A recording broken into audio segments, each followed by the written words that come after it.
Throughout my life, I taught the Bible in many different settings: church Sunday school, rescue mission Bible study, junior high and high school Bible classes, and other settings. Teaching Bible brought me great satisfaction, such as seeing students learn new things, prompting great discussions, or receiving praise for a well taught lesson. However, teaching Bible also brought me great frustrations, such as dealing with difficult students, long hours preparing lessons, and the feeling of defeat after a poor lesson. Looking back at my teaching experiences, I saw problems that I really disliked about teaching Bible, and I believe that they must be addressed and offered solutions. I do not make myself a Bible teaching expert. Like most teachers, I made many mistakes when teaching, and I will admit that looking back, I would change so much of how I taught in the past. But God is gracious, and I believe that as Bible teachers, through prayer, reflection, and a desire to change, we can overcome those problems, and along the way, help the church better educate its people than in the past. The problems I saw in teaching Bible come primarily from my time teaching junior high and high school Bible classes. However, these problems are not limited to the school classroom, but can apply to church, Sunday school, or any other environment. I will address these problems and solutions in the top 10 list format. I like top 10 lists. They rank things, they are easy to remember, and provide a way to offer discussion. So let's get the top 10 things I hate about teaching Bible. Number 10. Lesson preparation. Why is this a problem?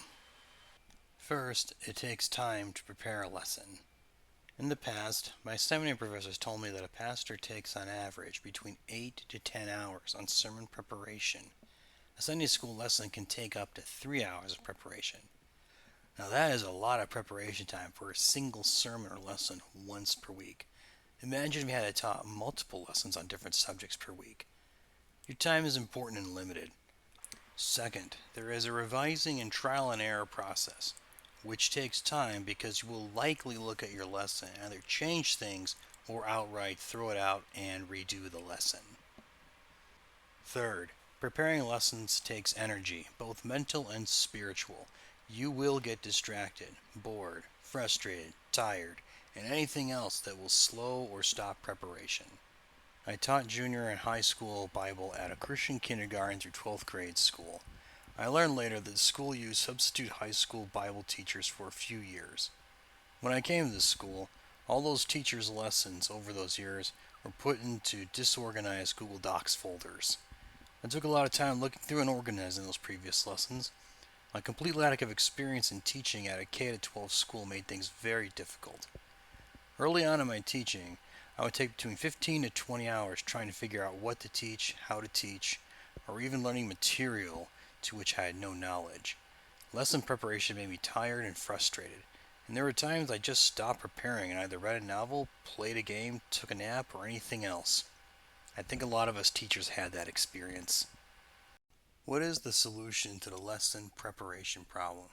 I think the biggest reason for this problem is that we don't have a plan when planning lessons, or a plan for lesson planning, if you will. Having a planned way of approaching lesson preparation will guide you and will also save a lot of time. How does one plan for lesson plans? First, make an outline of what you want to teach over whatever period of time, whether a month-long Bible study or a school semester. Take this example I made of teaching first semester Old Testament survey at high school, specifically the Pentateuch and the historical books. See how I divide those books over a period of about 15 weeks? This chart assumes that you will teach 5 days per week and leave a few days for students to do something special like work on projects or take tests. By dividing my big subject into manageable sections each day, I know what content to teach each day, therefore saving time. Second, make an outline of what and how you want to teach for the individual lessons.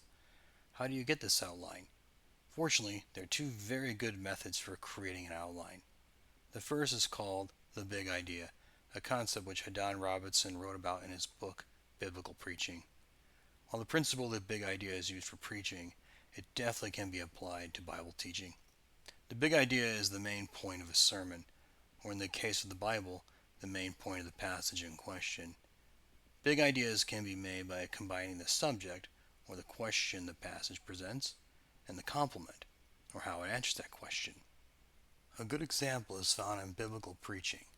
Proverbs 22:1 says the following: "A good name is more desirable than great riches. To be esteemed is better than silver or gold." What is the subject, or what question is this passage asking? In this verse, the question is, what is more valuable than silver or gold? The complement, or the answer is, a good name or reputation. From the subject and complement, we can get the following big idea from Proverbs 22:1. A good reputation is more valuable than material possessions. Easy enough for a single verse, but what about a big section of Scripture? Let's say you are teaching on Genesis 1 to 2. What is the big idea of this entire section? This section tells God's creation of the universe, of the world, and of man and woman. What kind of question or subject does Genesis 1 to 2 answer? One possibility is, what does the creation of the universe reveal about God's character?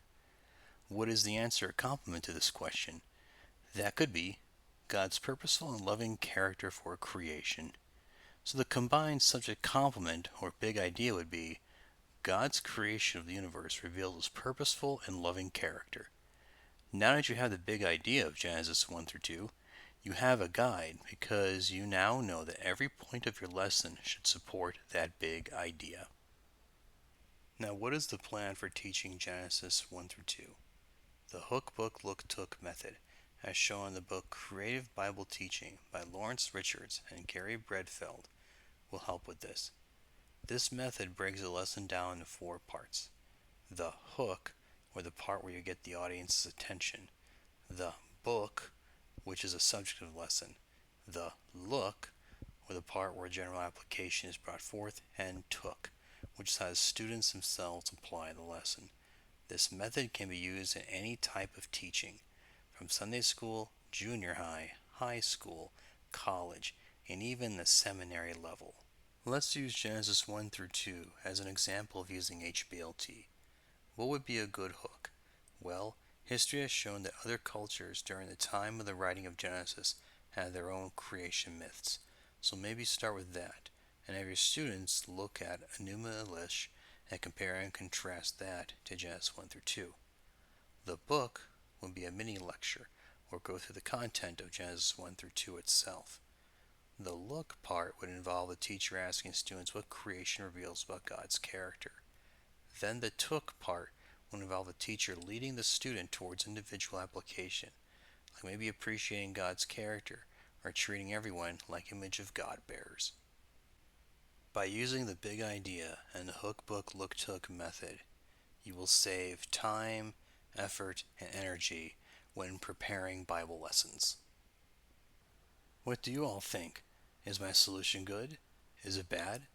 Do you have other ideas on helping with lesson preparation? Let me know in the YouTube comments. If you like what you saw, then give a thumbs up. Or if you didn't like it, then give a thumbs down. And if you do like what you saw, subscribe to my channel. Until then, stay theological.